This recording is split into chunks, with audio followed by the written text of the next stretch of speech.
Life partner में ऐसी कौन सी 3 चीजें हैं which are a must have और ऐसी कौन सी 3 चीजें हैं which are complete deal breakers? यही है आज की डिस्कशन का topic. So hello, this is Agrima and welcome back to my channel and this is Get Ready with Me.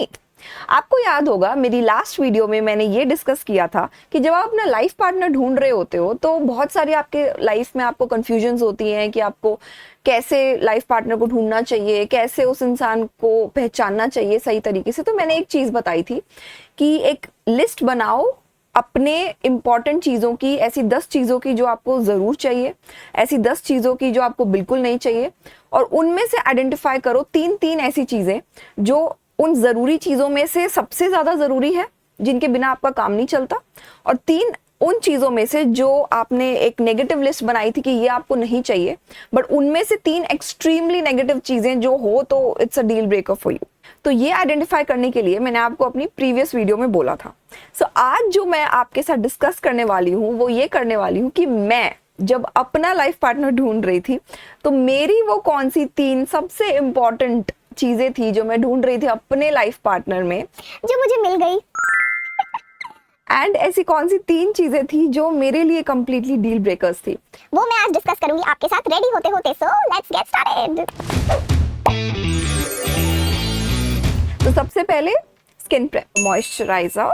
आज मैंने पहले ही हेडबैंड लगा लिया है बिकॉज हमेशा हम भूल जाते हैं. And I am looking cute. बाल थोड़े पीछे कर लेंगे, स्टाइल हो गया, हमारे लिए स्टाइल तैयार हो जाते हैं. थोड़ा सा और ले लेंगे, भर भर के मॉइस्चराइज करेंगे अपने आप को. आएंगे, मुद्दे पे भी आएंगे. थोड़ा स्किन प्रेप कर लें क्योंकि ऐसे करते करते कैसे बोलूं. ये है sunscreen. It's a very good sunscreen. एविल SPF 50. If I am pronouncing it right, which I think I am not. Okay, now as usual. Highlighter and moisturiser, मतलब थोड़ा और मॉइस्चराइजर.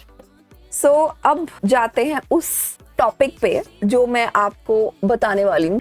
अबे जल्दी बोल, कल सुबह पनवेल निकलना है. So वो 10 चीजें जो मेरे लिए बहुत जरूरी थी, उन 10 चीजों में से जो 3 चीजें मेरे लिए सबसे ज्यादा जरूरी थी, उसमें से फर्स्ट थी EQ, that is emotional quotient. जो लड़कियां होती है ना, मतलब इन जनरल इमोशनल कोशेंट लड़कियों का बहुत ज़्यादा होता है. इमोशनल कोशेंट आई होप सबको पता होगा कि आपके अंदर इमोशंस को समझने की, हैंडल करने की कैपेबिलिटी कितनी है और आप खुद कितने इमोशनल हो लाइफ को लेके. I am applying my girl in Paris foundation.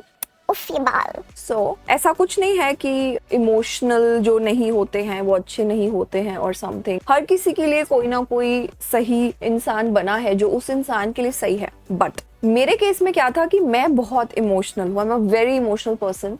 सो मैं इमोशंस को 3 कैटेगरी में डिस्क्राइब करती हूँ in general. Category A which is me, category B and category C. A category जो मेरी वाली कैटेगरी है वो ये है कि मेरे टाइप के लोग बहुत ज़्यादा लाइफ में इमोशनल होते हैं. अपने लिए भी इमोशनल होते हैं, अपने अपनों के लिए भी, लाइक अपनी फैमिली, फ्रेंड्स. बट जो दीन दुनिया है जिससे आपको कोई एज सच लेना देना नहीं है, जिससे आपकी कोई रिश्तेदारी नहीं है, मे बी जिन लोगों को आप नहीं जानते, उन लोगों को लेकर भी अगर कोई इमोशन फील कर सकता है तो वो हूँ मैं. तो वो है ए कैटेगरी. सपोज अगर मैं देखूं कि किसी के साथ गलत हो रहा है, किसी के साथ कुछ बहुत बुरा हो गया और वो ऐसा इंसान है जिसको मैं जानती भी नहीं हूँ, मतलब I just got to know something about, या फिर मैंने कहीं कुछ देख लिया कुछ गलत होता हुआ, तो मैं बहुत, मतलब I get emotional and I feel very sad.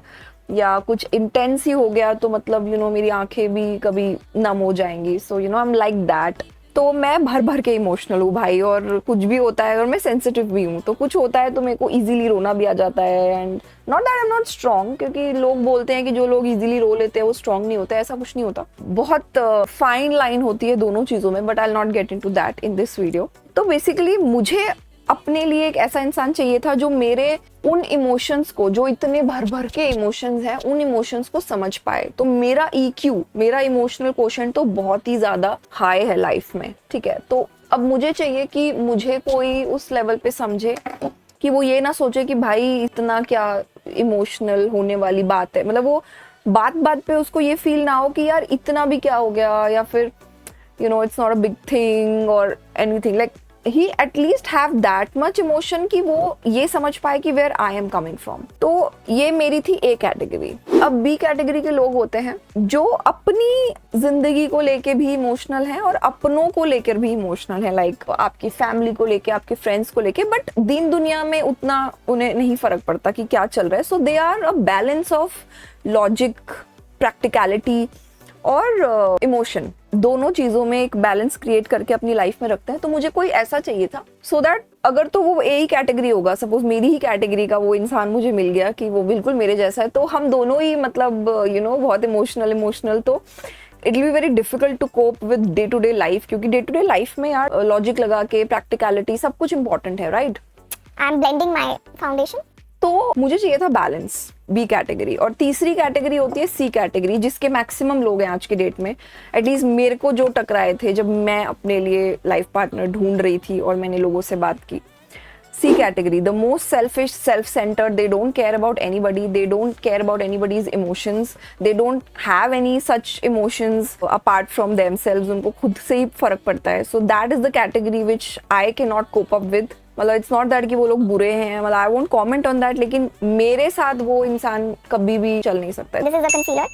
तो मुझे चाहिए था कोई बैलेंस करे। So that was the number 1 for me कि इसके बिना गुजारा हो ही नहीं सकता है। और इसी चीज के अंदर एक और चीज आ जाती है कि जब एक इंसान के अंदर वो इमोशनल कोशेंट होता है ना, मोस्ट केसेस में वो इंसान दिल का भी अच्छा होता है, क्योंकि जो इमोशनल इंसान होते हैं वो ज्यादातर कुछ गलत नहीं करते किसी का जानबूझ के।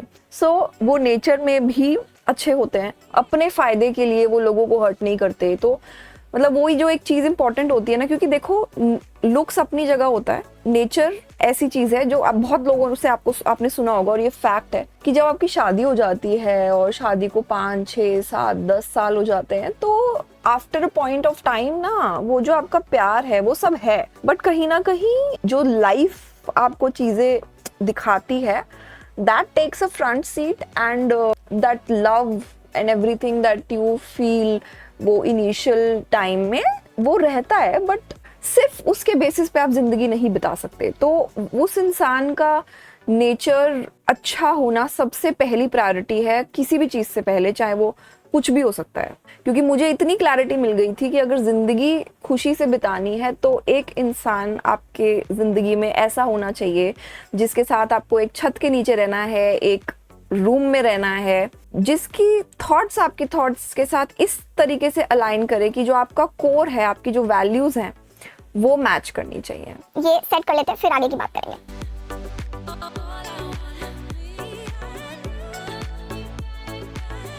So back to our topic. So I was saying कि अगर कोई इंसान इमोशंस में हाई है, उसके अंदर है वो इमोशन, तो उसके अंदर एम्पैथी भी होगी, सिंपैथी भी होगी, कहीं ना कहीं उसका नेचर अच्छा होगा, कहीं ना कहीं उसका दिल अच्छा होगा। तो ये सारी चीज़ें वो एक ही पॉइंट में आ जाती हैं, जो सबसे ज़्यादा इंपॉर्टेंट था मेरे लिए। So this was one which was the most difficult to find, to be honest. Number 2, and the second most important thing for me was somebody who is financially stable.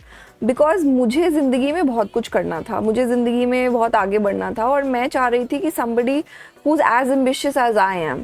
तो ऐसा ना हो कि कुछ भी XYZ किसी की फैक्टर्स देख के शादी कर ली और फिर बाद में दुखी हो रहे हैं क्योंकि आपके जो करियर एम्बिशंस हैं वो अलाइन ही नहीं करते।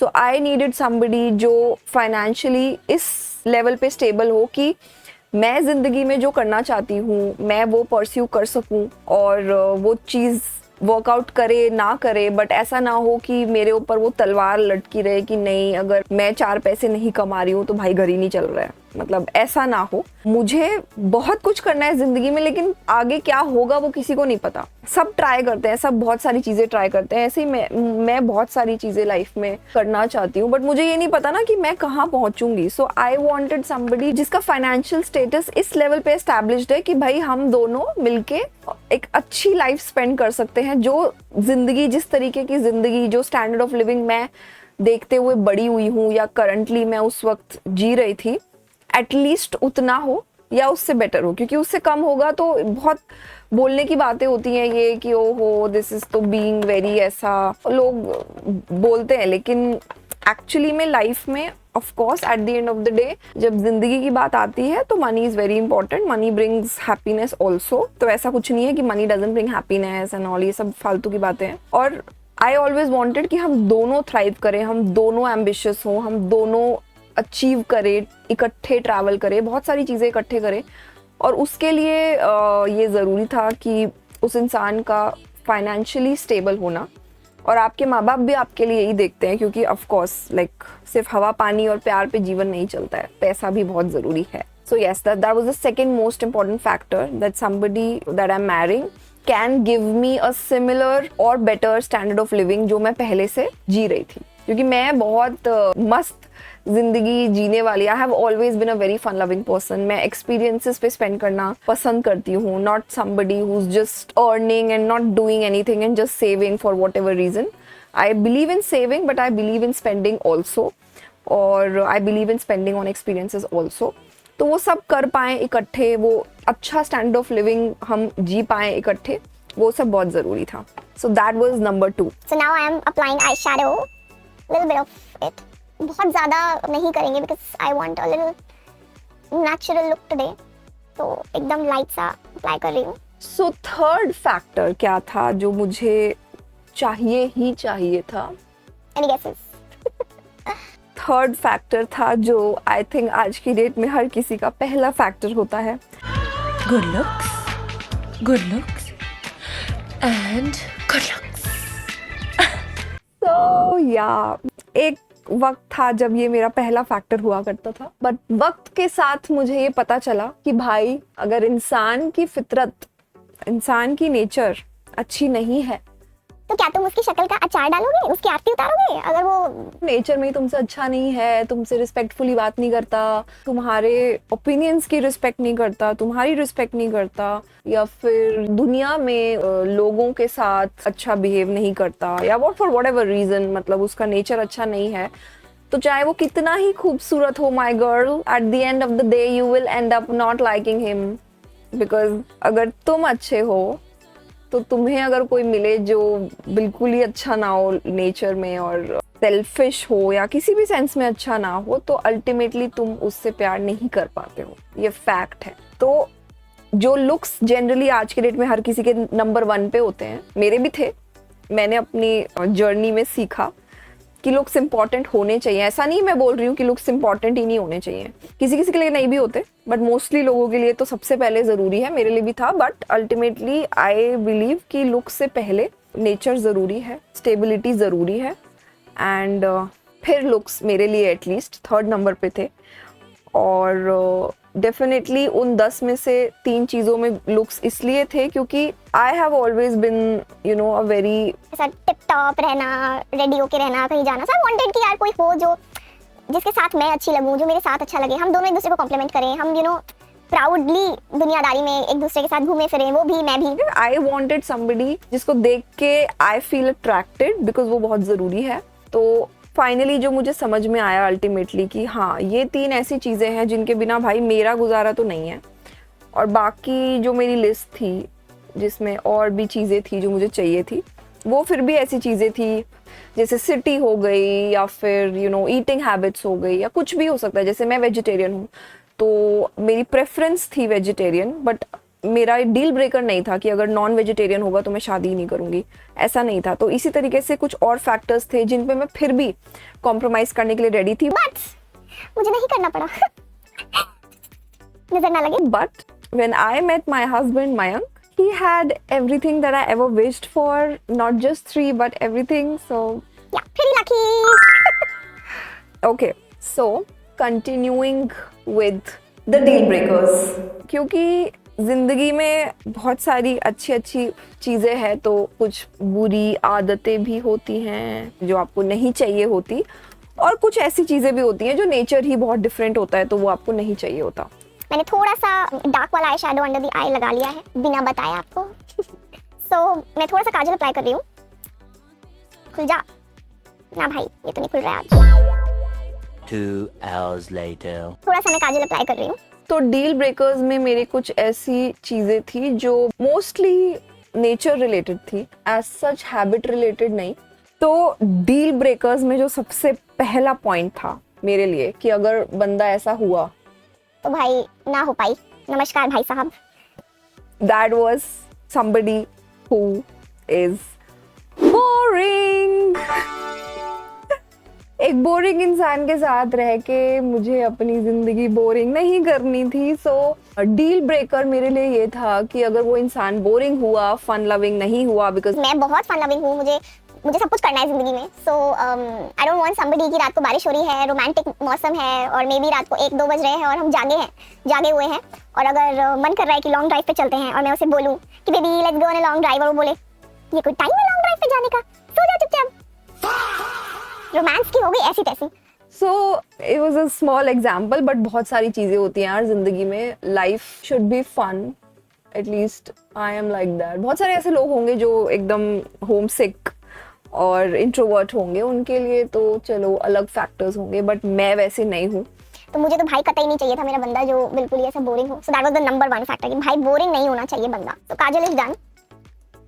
और वो पता है कैसे, मतलब वो ना जब आप किसी इंसान से बात करते हो फर्स्ट टाइम, तो ऑफ कोर्स आप डिस्कस करते हो आपको क्या चीज़ें पसंद है, क्या चीज़ें नहीं पसंद है। तो आई थिंक इतना डिफिकल्ट नहीं है वो चीज़ समझना किसी के बारे में कि कोई बोरिंग है या इंटरेस्टिंग है या फन लविंग है या कैसा है। तो that was number 1 deal breaker for me, if that person is boring. Eyebrows थोड़ा सा शेप कर लेती हूँ। I am using my pack eyebrow palettes, मैंने पहले भी दिखाया है। So yeah the second deal breaker for me वो था उस इंसान का शॉर्ट टेम्पर्ड होना। Yes, so I don't know कितने लोग, जो लोग मुझे जानते हैं उन्हें पता होगा, और जो नहीं जानते उनके लिए मैं बता देती हूँ। मैं हूँ बहुत ही शांति पसंद इंसान। मुझे नहीं पसंद है चीखना चिल्लाना, झगड़े और गुस्सा बहुत ज़्यादा। ऑफ कोर्स ऐसा नहीं है कि मतलब मैं कोई संत हूँ और मुझे गुस्सा नहीं आता, ऑफ कोर्स सबको गुस्सा आता है, बट मुझे ऐसा लगता है कि आपको ज़िंदगी में इतना तो अपने ऊपर कंट्रोल होना चाहिए कि अगर आप गुस्से में हो और अगर आपको अपनी कोई बात कन्वे करनी है इस चीज़ को लेके कि आप गुस्सा हो, तो उस चीज़ का एक तरीका होता है, और उस चीज़ का जो तरीका होता है वो ज़रूरी नहीं है कि वो चीख के चिल्ला के किसी को डिसरिस्पेक्ट करके ही आप उसे बताएं कि आपको हाँ गुस्सा आ रहा है। मुझे ऐसा लगता है कि गुस्से में भी अगर आप हो तो उस गुस्से को कन्वे करने का भी एक तरीका है। तो आई एम नॉट सेइंग कि मुझे कोई चाहिए था जिसको कभी गुस्सा ही ना आए, बट डील ब्रेकर ये था कि उस गुस्से को वो इंसान अगर उस तरीके से हैंडल करता है कि वो पूरा टाइम लोगों पे, घर वालों पे या इन जनरल उसका पिच ऐसे टोन हाई होके चीखना चिल्लाना, बात करना और बदतमीजी से बात करना, जस्ट बिकॉज मैं तो ऐसा ही हूँ, मेरी तो यही नेचर है, this is how I am, तो वो बहुत कन्वीनियंट लगता है मुझे। क्योंकि मैं हमेशा लोगों को ये बोलती हूँ कि ये वाला एक्सक्यूज़ होता है ना कि ये तो ऐसा ही है, ये तो ऐसी ही है, तो भाई अगर आप ऐसे हो कि आपको गुस्से में चिल्लाने की आदत है, दूसरों को डिसरिस्पेक्ट करने की आदत है, तो वो आदत कभी भी आपके बॉसेस के ऊपर क्यों नहीं निकलती? वो कभी भी उन लोगों पे क्यों नहीं निकलती जो पोजीशन और पावर में आपसे ऊंचे हैं? उन पे कभी आपको गुस्सा नहीं आया? ऐसा हो ही नहीं सकता। अगर आपके डे टू डे लाइफ में कोई ऐसे लोग हैं जो पोजीशन में आपसे बेटर हैं, तो ऑफ कोर्स कभी ना कभी आप डिसअपॉइंट हुए होंगे उनसे, आपको गुस्सा आएगा, बट वहाँ पे आप चीखते चिल्लाते नहीं हो। आप चीखते चिल्लाते हो अपने घर वालों पे, अपने फैमिली पे, अपने बच्चों पे, अपनी वाइफ पे, अपने हस्बैंड पे, अपने माँ बाप पे, अपने दोस्तों पे, या जहाँ भी जो भी आपके सर्वेंट्स हैं, या जहाँ आपका जोर चलता है बेसिकली, तो वहाँ पे आपका नेचर है कि ये तो मैं तो ऐसी ही हूँ, मैं तो ऐसा ही हूँ। एंड जहाँ पे थोड़े बड़े लेवल के लोग आ जाते हैं जो पावर पोजीशन पैसे में आपसे बेटर हैं, तो वहाँ पे तो आपका गुस्सा अंदर ही रह जाता है। तो इट्स वेरी कन्वीनियंट, मुझे ऐसा लगता है। This is my opinion. I don't no आप लोगों को क्या लगता है, कमेंट में ज़रूर बताना कि आपको क्या लगता है इस बारे में। बट मेरे को पर्सनली ऐसा लगता है कि यू कैन रियली चूज़, मतलब आपको कहाँ अपना वो फ्रस्ट्रेशन निकालना है, तो वो आप अगर कर रहे हो तो वो कहीं ना कहीं आप ऐसे हो नहीं, आपने खुद को कन्वीनियंटली वैसा बनाया है। तो जो ये शॉर्ट टेम्पर्ड वाली बात कर रही हूँ मैं, तो मैं ये नहीं बोल रही हूँ कि मुझे कोई ऐसा चाहिए था जिसे कभी गुस्सा नहीं आए, गुस्सा मुझे भी आता है, बट जिसे उस गुस्से को हैंडल करना एक रिस्पेक्टफुल तरीके से आता हो, वो लाइन कभी क्रॉस ना हो। क्योंकि अगर मैं सामने वाले पे कभी नहीं चिल्लाती, अगर मैं सामने वाले के साथ वो डिसरिस्पेक्ट नहीं करती, अगर मैं सामने वाले के साथ कभी वो लाइन क्रॉस नहीं करती, तो मुझे भी ये चाहिए था भाई कि वो इंसान भी मेरे साथ वो चीज़ ना करे। मुझसे वो बर्दाश्त नहीं है कि बैठ के लोग मेरे ऊपर चिल्ला रहे हैं या कोई भी। और एक्चुअली मैंने जो ज़िंदगी जी है, आई have always been a pampered child. Mummy papa ने मुझे एकदम कभी ऐसे ऊंची ऊंची आवाज़ में बात करके, और मेरी फैमिली भी बहुत एजुकेशनल बैकग्राउंड है, सब एकदम PhD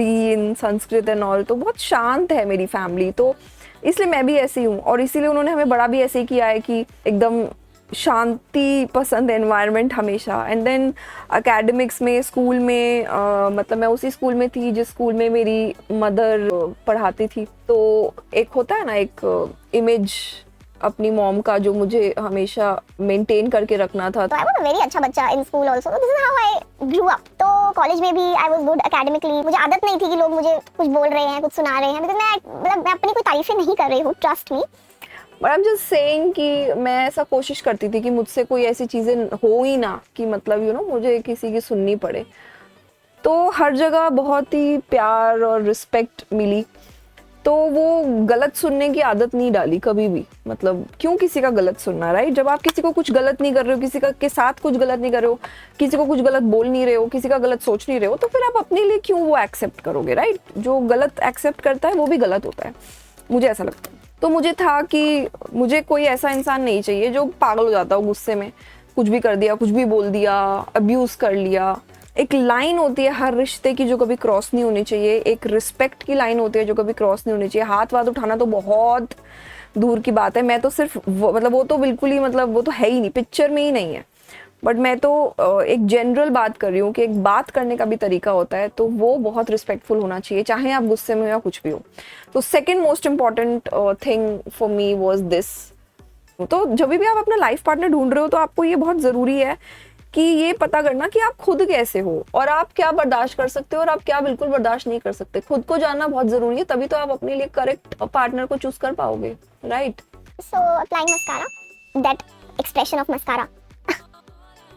तो फर्स्ट ऑफ ऑल तो शुरू में जब आप बातें करते हो तो बातें कुछ इस टाइप की होती ही नहीं है कि जिसमें आपको कोई कुछ खास डिफरेंस ऑफ ओपिनियन हो। मतलब नॉर्मल केसेस में बता रही हूँ, नॉट साइकोटिक केसेस। तो ये चीज़ थोड़ी सी ऐसी होती है जो बाद में आपको पता चलती है, थोड़ा सा बाद में। अप्लाइंग लिटिल ब्लश के ब्यूटी। आज मैं लिप लाइनर अप्लाई कर रही हूँ लिपस्टिक से पहले, जो कि मैं हमेशा उल्टा करती हूँ। ऐसा लग रहा है थोड़ा ज्यादा ही मैंने बाहर निकाल दिया कर करके। It's okay, it's fashion. And brown lips. Makeups done, and एक पॉइंट जो बचा है वो भी बताती हूँ। तो जब तक ये सेट हो जाएगा, खा ले।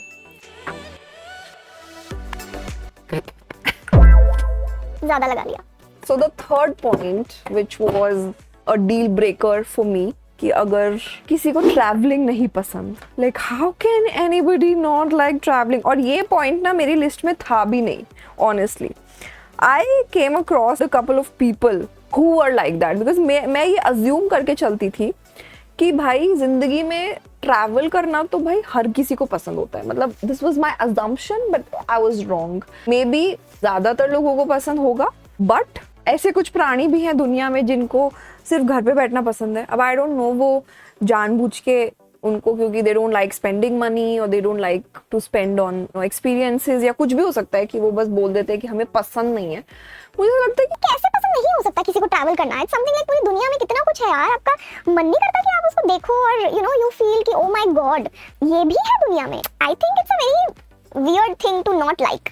I came across a couple of people. They were like, No, I don't like traveling. I don't like to sit at home and enjoy at home. And I was like, what? कहीं travel नहीं किया, कुछ नहीं किया। और उसका एक और रीजन था कि the people who are well traveled are well read. उनको जिंदगी जो एक्सपीरियंसेस सिखाती है उस ट्रैवलिंग के टाइम पे, वो आपकी डे टू डे लाइफ में बहुत काम आते हैं। वो नए कल्चर्स जब आप देखते हो, जब आप नए लोगों से मिलते हो, अपने से अलग लोगों से जब आप मिलते हो, अपने से अलग कल्चर्स में जब आप जाते हो, तो कुछ ऐसी चीज़ें हैं जो आपको सीखने को मिलती हैं, कुछ ऐसे एक्सपीरियंसेस आपको मिलते हैं जो आपको घर बैठ के और अपने विसिनिटी में, अपने जो आपकी डे टू डे लाइफ है उसमें रह के आपको कभी नहीं मिल सकते। मतलब मैंने हमेशा ये देखा है कि the person who is well travelled and बाहर रहे हों, वो काफ़ी मेच्योर होते हैं ज़िंदगी में as compare to the people जो बस एक ही शेल में ज़िंदगी जी ली, तो उनके वो बस कुछ पर्टिकुलर चीज़ें हैं डिफाइंड,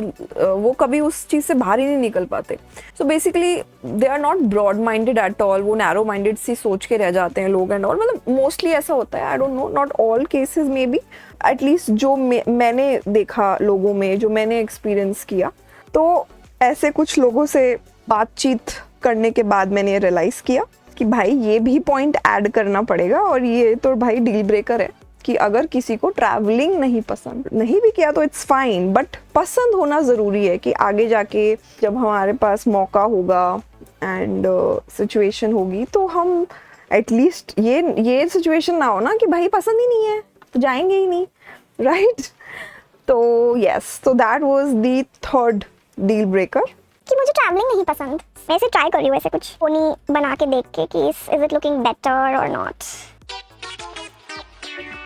ऐसे ही ठीक है. तो ये थी मेरी लाइफ की मेरे लिए 3 सबसे ज़रूरी चीज़ें जो मुझे चाहिए ही चाहिए थी अपने लाइफ पार्टनर में, मस्ट हैव. और 3 वो चीज़ें जो कंप्लीटली नहीं चाहिए थी भाई. अगर ये है तो फिर नमस्कार, तुम बताओ, अपने घर बैठो, मुझे अपने घर रहने दो, आई कांट.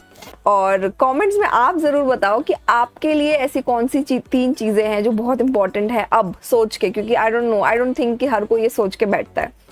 और ऐसी कौन सी चीज़ें हैं जो आपको कतई नहीं चाहिए और बाकी चीज़ों से आप फिर भी कॉम्प्रोमाइज़ कर लोगे. So that's it for today. I will see you in the next video and हम कुछ और इंटरेस्टिंग चीज़ें डिस्कस करेंगे अपनी अगली वीडियो में. So, तब तक के लिए miss me, I will miss you guys and bye bye.